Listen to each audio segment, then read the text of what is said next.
दोस्तों तुसी वेखदे पे हो अपना देश पंजाब टीवी ते मैं तुहाडा मेज़बान मोहम्मद नदीम खरल। सब तो पहले अपने चैनल करो सबसक्राइब ते बेल आइकन का बटन करो प्रेस के मेरी हर आने वाली अच्छी ते बेहतरीन वीडियो तुहाडे तक पहुंचे। तुसी वेखो सब तो पहले दोस्तों की खिदमत च हमेशा खूबसूरत ते बेहतरीन जानवर तुहाडा वीर नदीम खरल लैके हाजिर होंदा है। अज भी तुहाडे वास्ते दो मझां की वीडियो लैके हाजिर होया। एक सज्जर है बिल्कुल 15-20 दिन की सूई, मैं दूजा एक पहले ने मीणी बड़ी खूबसूरत आला क्वालिटी के जानवर ने दो और इंशाल्लाह तुहानू पसंद आएंगे।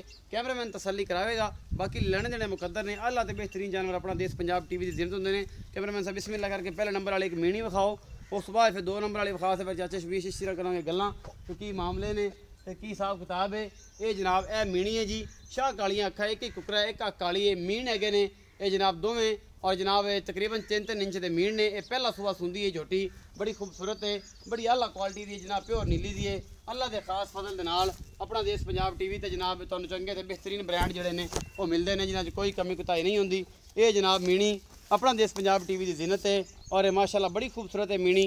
तुम वेंदे पै जे ये पहलन झोटी है और बड़ी आला क्वालिटी दी है। कैमरामैन तसल्ली ने तुहानू हर चीज़ विखा रहा है जिसे कोई कमी कुताही नहीं है। और जनाब बड़ी आला क्वालिटी के जानवर पहलन हैगी है मीणी माशाल्लाह 8-7 दिन 10 दिन 12 दिन 15 दिन लैंदी है ये जनाब मीणी। और तुहाडे सामने है जी, कोई कमी कुताही नहीं है इस मीणी नूं। ये जनाब सूण चो अजे कोई 10 दिन 5 दिन 7 दिन लैंदी है, बड़ी खूबसूरत है, बड़ी आला क्वालिटी जनाब, बिल्कुल बरीक खुडा पुट्ठा नस्ल जात बड़ी चंगी है इस मीणी दी। और ये सारा कुछ मेरे कैमरे की नज़र है। ये जनाब मीणी है पहले नंबर ते ये पहलन और बड़ी आला क्वालिटी दी है। खोल दे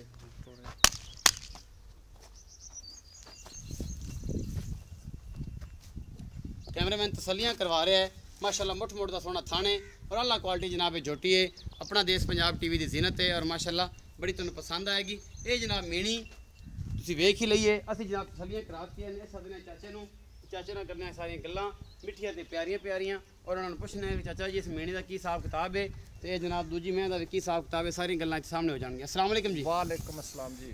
शबीर हुसैन की हाल चाल? ठीक ठाक जी, अल्लाह दा करम जी, तबीयत से ठीक है?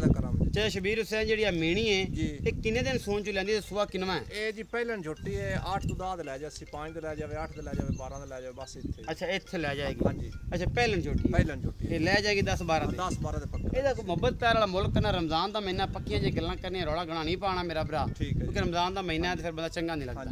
ਮੈਂ ਤਾਂ ਆਪਣੇ ਘਣੇ ਦੇ ਆਪਾਂ ਦਿਸਾਂ 2,80,000 2,80,000 ਇਹਦੇ ਵਿੱਚੋਂ ਕੋਈ ਗੁੰਜਾਇਸ਼ ਹੋ ਜਾਏਗੀ? ਗੁੰਜਾਇਸ਼ ਮੈਂ ਮੁੱਲ ਪੂਰਾ ਜੇ ਮੰਗਾ ਹੈ, पूरा मैं गणा नहीं मांगया। झोटी बड़ी चंगी है, झोटी बड़ी चंगी है। 2,80,000 रुपये डिमांड कर रहे हैं, मोहब्बत प्यार हो जाएगी? हो जाएगी। अच्छा हो माड़ी मोटी हो जाएगी। अच्छा जी मैं नंबर 2 कैमरामैन साहब खाओ है जी, मैं नंबर 2 है ये जनाब मोतियां रंगे सोहने सिंग लगे हुए हैं, एक अख चिट्टी सफेद है, एक ही छोड़ा कुकरा है, मत्थे तो फुल्ली और बेहतरीन जनाब पशम नस्ल जात वाली है झोटी है।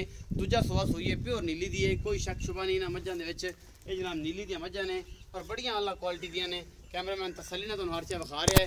पूछ तो थोड़ी खुचा ताई है जनाब और सोहना मुठ का फन लगे हुआ जनाब, थब्बियां दी चड्डे ने और आला क्वालिटी का जानवर है अपना देश पंजाब टीवी की जिन्नत है। कैमरामैन तसल्लियां हर शय विखा रहा है जिहदे कोई कमी कोताही छड्ड ही नहीं रहा। बाकी लैने देने मुकद्दर ने, आला ते बेहतरीन जानवर अपना देश पंजाब टीवी की जिन्नत होंदे ने। और मैं दी नस्ल का तुसीं आप पढ़ लैनी है, असीं तुहानू नहीं पुरानी हड्डी एक है, खुडा चंगा है, मैं पुट्ठा चंगा है, सोहनी है और जनाब नस्ल जात वाली है। बाकी तुहाडे सामने थब्बियां दे छड्डे और माशाल्लाह मुठ मुठ दा सोहना थान आला क्वालिटी का है जानवर अपना देश पंजाब टीवी की जिन्नत है और माशाल्लाह ये बड़ी ही क्वालिटी वाला जानवर है। तुसीं बाकी वेख ही लेना है, असीं तुहाडे वास्ते कोई कमी कुताही नहीं छड्ड लिया। जनाब 3 बजे ने 3:30 का टाइम है, असीं वीडियो शूट कर रहे हैं, सुबह चुकियां हुई मझां ने और ये सारा कुछ है। असीं जनाब कोई 12-12 घंटे 13-13 घंटे का खड़ मार के मईयां दी वीडियो नहीं बनाते क्योंकि ओहो बड़े बड़े चड्डे जनाब तो बड़ियां कमाल दी मझां ते ये मझां लभदियां नहीं तो वो ये जनाब जैनमन साफ सुथरा रमज़ान का महीना आलाकारी ते कम करे जिहदे च कोई गुंजाइश ना होवे। चाचा शबीर ये दसो कि जी मैं एक किनवा सुबह सूई है? जी दूजन झोटी है जी। दूजन झोटी। अच्छा एक किन्ने दिन दी सूई? ये जी सूई हुई है 15 दे कर ले, 18 दे कर ले, 15-20 दिन दी सूई। अच्छा हुण पक्का जेड़ा दुध किन्ना है? मैला मुला सट लिया मैं? नहीं मैला नहीं सट्टा जी, इनदा दुध है जी इस टाइम मौके ते 12 किलो 2 टाइम दा ठंडा दुध 12 किलो 2 टाइम ठंडा दुध चुआ के दियो। ਇਹਦਾ ਮੁਹੱਬਤ ਪਿਆਰ ਵਾਲਾ ਮੁੱਲ ਕਰ ਇਹਦਾ ਜੀ 3,20,000 ਰੁਪਏ। 3,20,000 ਇਹਦੇ ਵਿੱਚੋਂ ਕੋਈ ਗੁੰਜਾਇਸ਼ ਹੋ ਜਾਏਗੀ? ਮਾੜੀ ਮੋਟੇ ਪਿਆਰ ਮੁਹੱਬਤ ਹੋ ਜਾਸੀ, ਮਾੜੀ ਮੁਹੱਬਤ ਪਿਆਰ ਹੋ ਜਾਏਗੀ। ਮੈਂ ਬੜੀ ਚੰਗੀ ਚੁਆਸ਼ ਹਰ ਸ਼ੈ ਦੀ ਗਾਰੰਟੀ, ਦੁੱਧ ਦੀ ਗਾਰੰਟੀ ਜੀ। ਅੱਛਾ ਜੀ कैमरामैन साहब जो है तसल्ली नाल इहनू बच्चा विखाने जी ते इहदी तसल्ली कराओ थोड़ी जी। इन खोल दे। ए बच्चा है जी, ए जिहड़ा खड़ा है तुहाडे सामने कट्टा है जी पिछे, ये सारा कुछ कैमरामैन विखा रहा है, 15-20 दिन की सूई हुई है और ये सारा कुछ तसल्ली के नाल कैमरामैन विखा रहा है। टुरी आँदी मैं हवाने दे माशाल्लाह बड़े खूबसूरत लगे हुए हैं, बड़ी आला क्वालिटी का जनाब हवाना है, मुठ मोड़ा सोना थाने और बहुत ही आला क्वालिटी का जानवर है। अपना देश पंजाब टीवी की सीरत है और जनाब तसलिया कैमरामैन विखा रहा है, जिद कोई कमी कोताही नहीं है। अल्लाह के खास फजल के नाल ये जनाब नीली अपना देश पंजाब टीवी ते मिलती है और कितने नहीं मिलती। ये जनाब मगर कट्टा है और मीनी झोटी, ये जनाब घर दियाँ शबीर साहब के घर दियाँ मज्जी ने जनाब दो हिंदी खड़ियाँ ने और अल्लाह के खास फजल के नाल तुम दोवें चीज़ां विखा रहे हैं। लेने देने मुकद्दर ने आला ते बेहतरीन जानवर अपना देश पंजाब टीवी की जीनत होंगे ने। अज वाली वीडियो तुहानू बेहद लाजवाब लगेगी। वीडियो लाइक शेयर तो कमेंट जरूर करना है। अपना बहुत सारा ख्याल रखना है। मिलांगे अच्छी और बेहतरीन वीडियो नाल। अल्लाह निगहबान।